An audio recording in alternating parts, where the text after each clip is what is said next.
तो आज का जो शेयर रहने वाला है वो है आपका Zaggle prepaid ocean services limited. अब इस शेयर को देखोगे तो आई नो बहुत लोगों के पोर्टफोलियो में होगा, आईटी सेक्टर्स में काफ़ी अच्छा खासा है। 5 दिन में देख ले तो 5.707% का गिरावट है। एक महीने में 12% गिर चुका है, 6 महीने में 6.62% थोड़ा सा मूवमेंट आया है। देन अगेन उसी रेंज में फिर से शेयर पहुंचने वाला है। बट अगर 5 साल का देख ले तो 132% का ठीक ठाक रिटर्न्स दे दिए हैं कंपनी ने।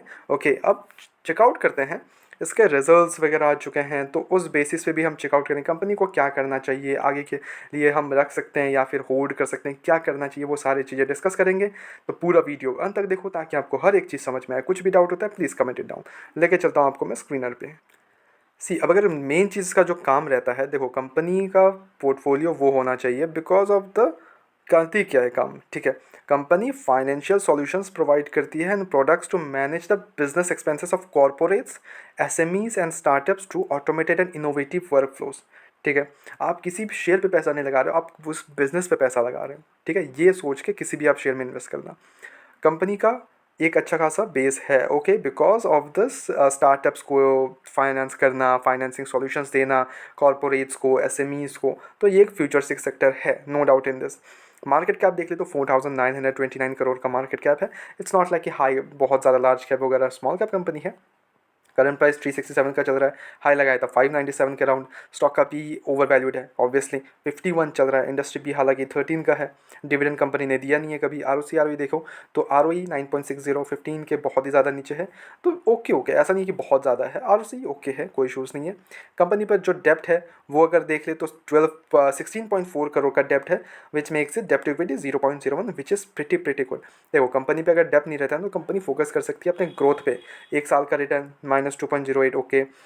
अगर हम पी जी रेशियो चेकआउट करें तो 1.83 लगाता है इसका पी जी रेशियो, यानी कि 1 से थोड़ा सा ज़्यादा है, which makes it little bit riskier. But at the same time okay, small cap companies में थोड़ा सा 1 से ज़्यादा ही रहता है मैक्सिमम में।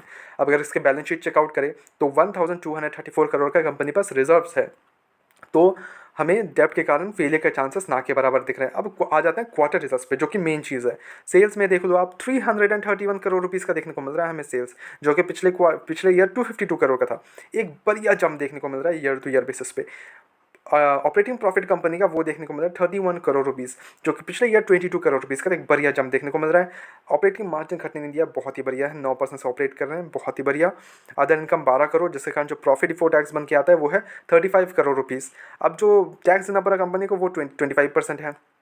नेट प्रॉफिट कंपनी का देख ले तो वो देखने को मिल रहा है 26 करोड़ रुपीज़, जो कि पिछले ईयर 17 करोड़ रुपीज़ का था।